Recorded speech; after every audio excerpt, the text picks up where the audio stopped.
बहुत बहुत स्वागत है आप सभी का study with Swati YouTube channel पर। दोस्तों आज के अपने इस वीडियो में हम बात करेंगे बीएड फर्स्ट सेमेस्टर से जो आपका पेपर 3 है, जिसका नाम है साइकोलॉजिकल पर्सपेक्टिव ऑफ एजुकेशन। तो यहाँ पर हम पेपर 3 की बात करें तो ये है CSJMU यूनिवर्सिटी ऑफ कानपुर की। तो यहाँ पर आप सभी के जो बीएड फर्स्ट सेमेस्टर के एग्ज़ाम हैं वो स्टार्ट हो गए हैं।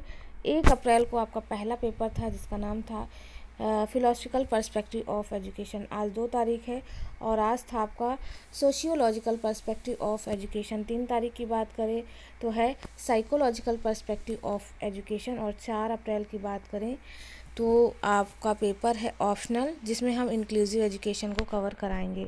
तो यहाँ पर हम लाइन से unit wise topic wise MCQs provide करा रहे हैं आपके एग्ज़ाम की तैयारी के लिए। यहाँ पर आप इन चीज़ों को पढ़ सकते हैं। यूनिट फर्स्ट पूरी तरह से कंप्लीट है।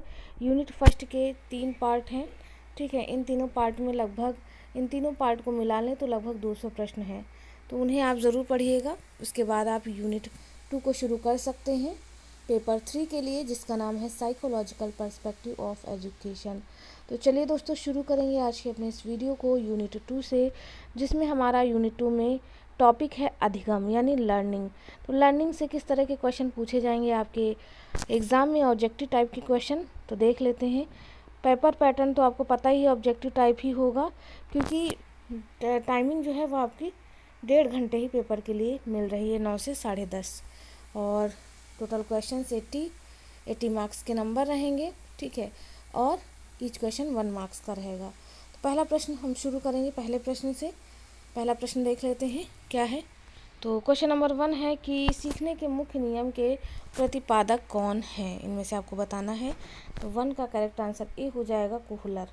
क्वेश्चन नंबर 2 पूछा है कि सीखने के प्रयत्न एवं भूल सिद्धांत के प्रतिपादक हैं, कौन है। तो ये है थॉर्नडाइक महोदय। 2 का करेक्ट आंसर सी हो जाएगा। नेक्स्ट क्वेश्चन नंबर 3 पूछा है कि कौन सीखने का मुख्य नियम नहीं है, इनमें से बताना है। तो सीखने के मुख्य नियमों में तत्परता का नियम, प्रभाव का नियम और अभ्यास का नियम, ये तीनों आएंगे।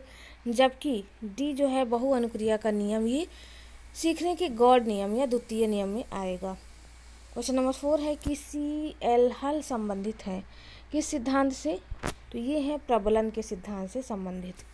क्वेश्चन नंबर 5 है कि सीखने में तत्परता का नियम, अभ्यास का नियम तथा प्रभाव का नियम प्रतिपादित किया, किसने प्रतिपादित किया। तो ये किया था थॉर्नडाइक ने मुख्य नियम 3 और गौड़ नियम जो है वह 5 बताए हैं। ध्यान रखिएगा, संख्या पूछी जा सकती है। क्वेश्चन नंबर 6 है कि सीखने के क्रिया प्रसूत अनुबंधन सिद्धांत के प्रतिपादक हैं। तो ये हैं BF Skinner. Next question number 7 है कि स्मृति सीखी हुई वस्तु का सीधा उपयोग है या परिभाषा किसकी है। तो यह परिभाषा है जेम्स की। नेक्स्ट क्वेश्चन 8 है। क्वेश्चन नंबर 8 पूछा है कि सीखने के सूझ सिद्धांत के प्रतिपादक हैं। सूझ का सिद्धांत या अंतर्दृष्टि का सिद्धांत या कह सकते हैं इसे हम, हाँ ठीक है, अधिगम का सिद्धांत। तो ये सिद्धांत कोहलर ने दिया था। इन्होंने अपना प्रयोग चिंपैंजी पर किया था, जिसका नाम सुल्तान था। क्वेश्चन नंबर अगला हम देखेंगे, जो कि है 9 नंबर का। पूछा है पावलाव से संबंधित है। तो क्लासिकल सिद्धांत, शास्त्रीय अनुबंधन का सिद्धांत, ये है पावलाव से संबंधित। इन्होंने अपना प्रयोग कुत्ते पर किया था। चलिए नेक्स्ट क्वेश्चन देखेंगे। क्वेश्चन नंबर 10 पूछा है कि क्रिया प्रसूत अनुबंधन अधिगम की एक प्रक्रिया है जिसमें सतत या संभावित अनुक्रिया होती है। ऐसा समय क्रिया प्रसूत की शक्ति बढ़ जाती है, यह विचार किसका है। तो करेक्ट आंसर यहाँ पर 10 का बी हो जाएगा। यह विचार ML विग्गी का है। अगले क्वेश्चन की तरफ बढ़ते हैं। पूछा है 11 नंबर में कि अभिप्रेरणा से उत्पन्न क्रियाशीलता ही सीखने की उत्तरदायी होती है, यह कथन किसका है। तो 11 का करेक्ट आंसर सी हो जाएगा। BF स्किनर का यह स्टेटमेंट है। क्वेश्चन नंबर 12 देखेंगे। पूछा है कि कोहलर का प्रयोग सीखने के किस सिद्धांत से संबंधित है। तो बिल्कुल सूझ से संबंधित है या अंतर्दृष्टि से संबंधित है। क्वेश्चन नंबर 13 है कि सीखना आवश्यकता की पूर्ति की प्रक्रिया द्वारा होता है, यह कथन किसका है। तो यह कथन जो है यह HC हल महोदय का है। 13 का करेक्ट आंसर ए हो जाएगा। नेक्स्ट क्वेश्चन क्वेश्चन नंबर 14 देख लेते हैं। क्वेश्चन नंबर 14 पूछा है कि E.L. थॉर्नडाइक ने सन 1913 में अपनी पुस्तक शिक्षा मनोविज्ञान में सीखने के एक नवीन सिद्धांत को प्रतिपादित किया, जिसे निम्न कई नामों से जाना जाता है। कौन सा सिद्धांत थॉर्नडाइक का नहीं है?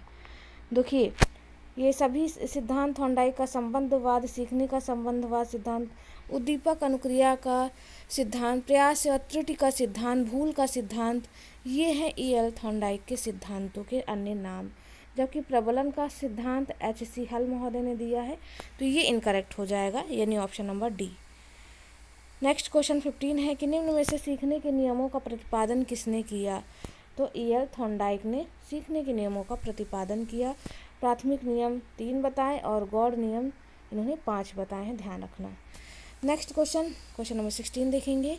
क्वेश्चन नंबर 16 पूछा है कि स्मृति का स्थान मस्तिष्क में नहीं वरन शरीर के अवयवों में है, यही कारण है कि हम करके सीखते हैं। यह कथन किसका है? तो स्टेटमेंट डॉक्टर मेस का है। 16 का करेक्ट आंसर यहाँ पर सी हो जाएगा। नेक्स्ट क्वेश्चन नंबर 17 पूछा है कि सीखने की असफलताओं का कारण समझने की असफलताएं हैं, यह कथन किसका है या किसने बोला है ऐसा?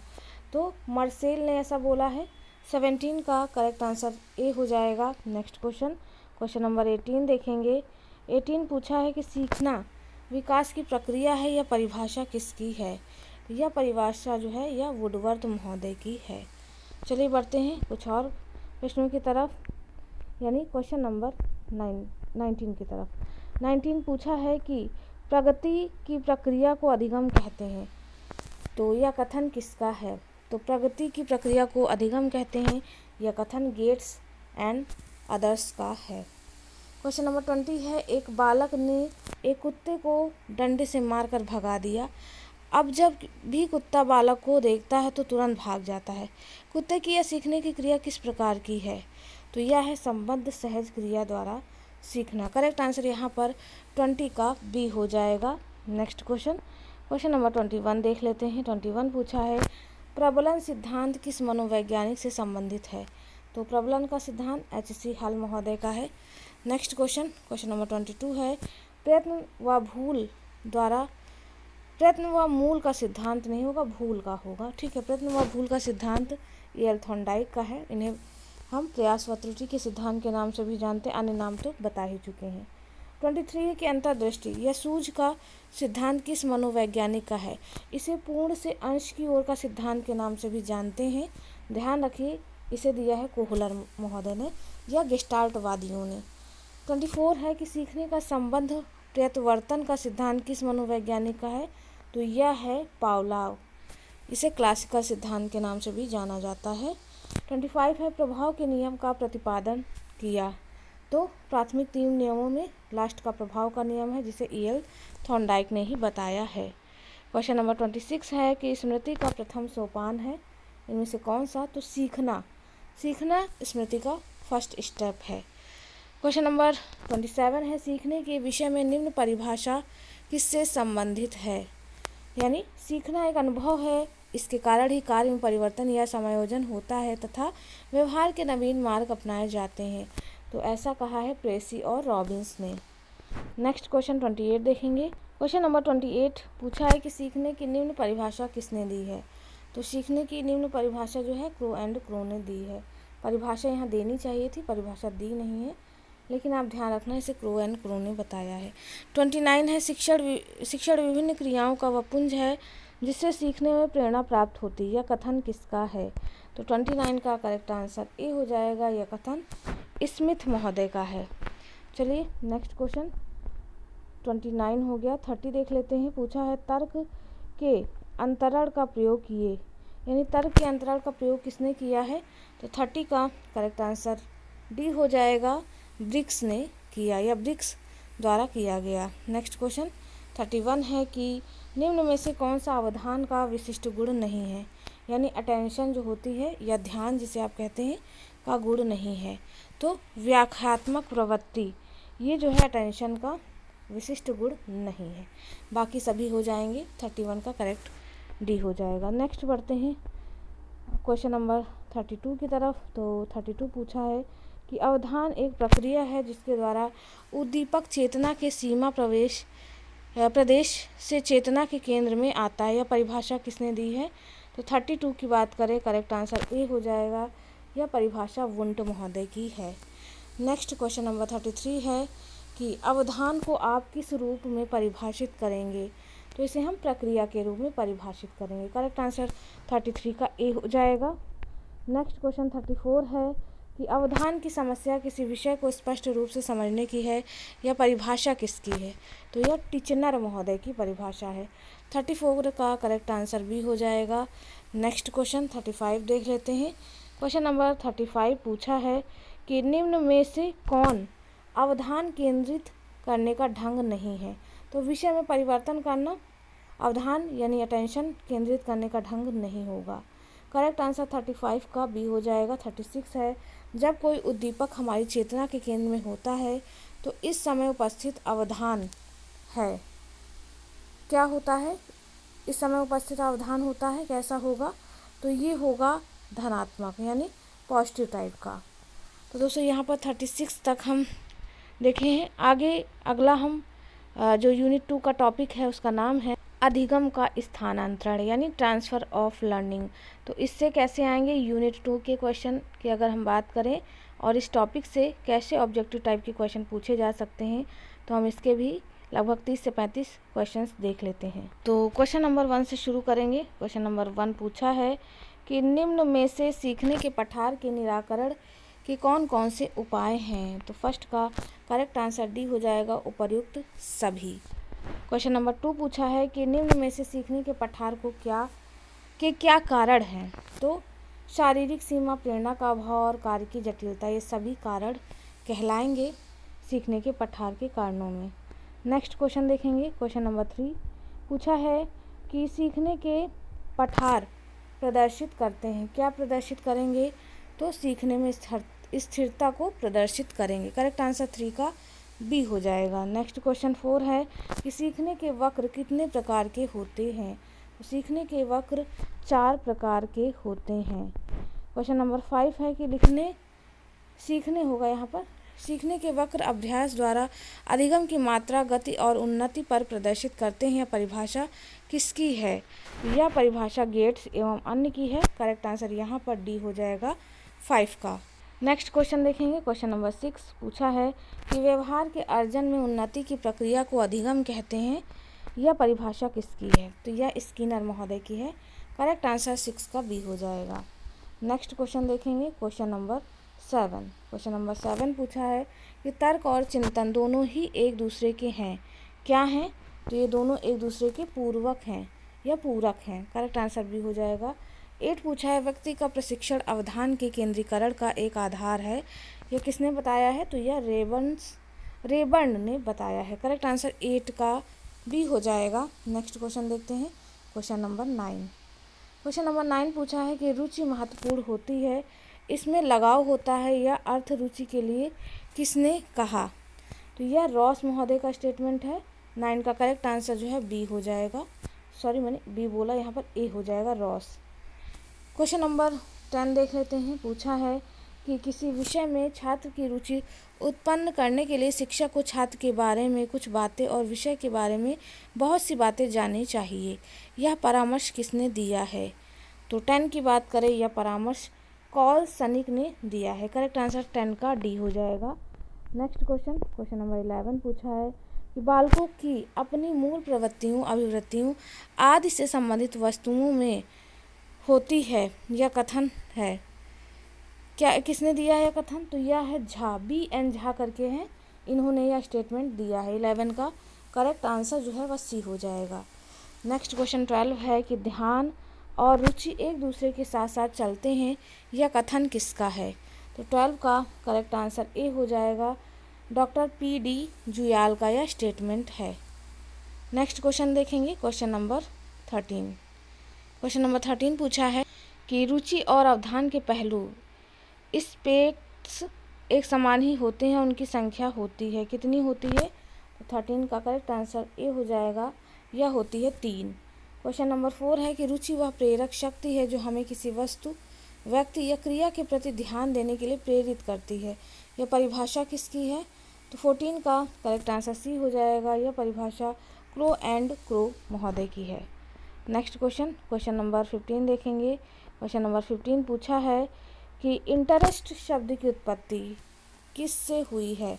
तो इंटरेस्ट शब्द की जो उत्पत्ति हुई है वह लैटिन शब्द से हुई है या भाषा से हुई है। 15 का करेक्ट आंसर जो है वह बी हो जाएगा। क्वेश्चन नंबर 16 है गति, स्थिति और स्वरूप अवधान की कैसी दशाएं होती हैं? तो यह बाह्य दशाएं होती हैं। 16 का करेक्ट आंसर ए हो जाएगा। नेक्स्ट क्वेश्चन देखेंगे। क्वेश्चन नंबर 17 पूछा है मूल प्रवृत्तियाँ अवधान की आंतरिक दशाओं में से एक है, यह किसने कहा था? तो 17 की बात करें, 17 का करेक्ट आंसर ए हो जाएगा। यह रेक्स एंड नाइट ने बताया। 18 नंबर का क्वेश्चन है अवधान को केंद्रित करने की आंतरिक दशाओं में निम्न एक है, कौन सी है? तो यह मूल प्रवृत्तियों से संबंधित है। करेक्ट आंसर डी हो जाएगा। नेक्स्ट क्वेश्चन 19 पूछा है कि बालकों के प्रयास की इच्छा को जीवित रखिए या परामर्श किसने दिया? तो यह दिया है जेम्स ने। करेक्ट आंसर यहाँ पर 19 का बी हो जाएगा। नेक्स्ट क्वेश्चन 20 है कि ध्यान की एक प्रमुख निम्न दिशाएं होती हैं, कितनी होती हैं? 2 होती हैं। क्वेश्चन नंबर 21 है कि अवधान ज्ञानात्मक, क्रियात्मक और भावात्मक होता है, यह विचार किसने दिया? तो यह भाटिया का विचार है। नेक्स्ट क्वेश्चन नंबर 22 है कि जानना, अनुभव करना और इच्छा करना यह किसके पहलू हैं? 3 पहलू बताएं किसके पहलू हैं? तो अवधान के, ध्यान के और अटेंशन के, यानी उपरोक्त सभी के 3 पहलू कहलाएंगे। 23 नंबर का क्वेश्चन देखेंगे। पूछा है कि किसी दूसरी वस्तु के बजाय एक ही वस्तु की चेतना का केंद्रीकरण अवधान है, यह परिभाषा किसकी है? तो यह है डम्बिल महोदय की। 23 का करेक्ट आंसर सी हो जाएगा। नेक्स्ट क्वेश्चन 24 नंबर का देखेंगे। 24 पूछा है कि किसी वस्तु पर चेतना को केंद्रित करने की मानसिक प्रक्रिया को अवधान कहते हैं, यह कथन किसका है? तो यह है डॉक्टर DC मिश्रा का। करेक्ट आंसर यहाँ पर 24 का ए हो जाएगा। क्वेश्चन नंबर 25 है कि मार्सेल ने स्थानांतरण को प्रभावित करने वाला तीसरा कारक कौन सा बताया है? तो यह है समझदारी, यानी 25 का करेक्ट आंसर बी हो जाएगा। 26 देख लेते हैं। 26 है एक परिस्थिति में अर्जित ज्ञान, प्रशिक्षण और आदतों के दूसरी परिस्थिति में स्थानांतरण किए जाने को स्थानांतरण यानी ट्रांसफ़र कहते हैं, यह कथन किसका है? यह है सोरेंस महोदय का। करेक्ट आंसर 26 का ए हो जाएगा। नेक्स्ट 27 नंबर का क्वेश्चन है। पूछा है कि जब सीखने की क्रिया में कोई उन्नति नहीं होती तो उसे कहते हैं, तो सीखने का पठार कहेंगे इसे हम। करेक्ट आंसर बी हो जाएगा। नेक्स्ट 28 नंबर का है सीखने में होने वाली उन्नति या अवनति को प्रदर्शित करता है कौन? सीखने का वक्र। करेक्ट आंसर यहाँ पर 28 का डी हो जाएगा। 29 है कि रुचि गुप्त अवधान है और अवधान रुचि का क्रियात्मक रूप, यह कथन किसका है? तो यह है मैकडूगल महोदय का स्टेटमेंट। करेक्ट आंसर यहाँ पर 29 का डी हो जाएगा। नेक्स्ट 30 नंबर का क्वेश्चन है सीखने के पठार की परिभाषा है, यह सीखने की प्रक्रिया में उन्नति ना होना, यह सीखने के पठार की परिभाषा है, ध्यान रखिएगा। 31 है कि कविता की पंक्तियाँ याद करके अधिगम का अंतरण का प्रयोग आधारित है किस पर? तो ये प्रयोग जेम्स का प्रयोग है। क्वेश्चन नंबर 32 पूछा है कि अधिगम स्थानांतरण के 2 तत्व सिद्धांत के प्रतिपादक हैं, कौन है? तो यह है स्पीयरमैन महोदय। अगला प्रश्न है 33 नंबर का। पूछा है कि अधिगम अंतरण के मूल्यों के अभिज्ञान सिद्धांत के प्रतिपादक हैं, कौन है? तो यह है बागले महोदय। क्वेश्चन नंबर 34 है निम्न में से अधिगम स्थानांतरण की सहायक परिस्थितियाँ कौन सी हैं? तो आपके ऑप्शन दिए हैं यहाँ पर। करेक्ट आंसर उपरोक्त सभी आ जाएगा, यानी ए, बी और सी। नेक्स्ट क्वेश्चन देखेंगे 35 नंबर का। पूछा है कि अधिगम स्थानांतरण का सामान्य एवं विशिष्ट तत्वों के सिद्धांत का प्रतिपादन किसने किया? तो ये किया थॉर्नडाइक ने। करेक्ट आंसर 35 का डी हो जाएगा। नेक्स्ट 36 नंबर का क्वेश्चन है। पूछा है कि अधिगम स्थानांतरण के सामान्यीकरण के सिद्धांत के प्रतिपादक हैं, तो ये हैं स्किनर महोदय। 36 का करेक्ट आंसर ए हो जाएगा। क्वेश्चन नंबर 37 देखते हैं। पूछा है अधिगम स्थानांतरण का मानसिक समान तत्वों का सिद्धांत किसने प्रतिपादित किया? तो ये किया C.H. जड ने। क्वेश्चन नंबर 38 है अधिगम के सत्र में प्राप्त आदत चिंतन ज्ञान या कुशलता का जब दूसरी परिस्थिति में प्रयोग किया जाता है तो अधिगम का स्थानांतरण है। यह परिभाषा किसकी है? तो ये है क्रो एंड क्रो महोदय की। तो दोस्तों यहाँ पर हम लगभग 70+ क्वेश्चंस कंप्लीट करा चुके हैं यूनिट 1 के पार्ट 1 में, यूनिट 2 के पार्ट 1 में। और यहाँ पर अभी लगभग 60 क्वेश्चंस और हैं जिन्हें हम यूनिट 2 में कवर करवाएंगे। उसके बाद यूनिट 2 आपका कंप्लीट हो जाएगा। चलिए दोस्तों, आज के लिए बस इतना ही। मिलते हैं अपने एक नेक्स्ट वीडियो में एक नया टॉपिक के साथ। तब तक के लिए आप सभी का बहुत बहुत धन्यवाद। Thank you friends, keep watching and share to others.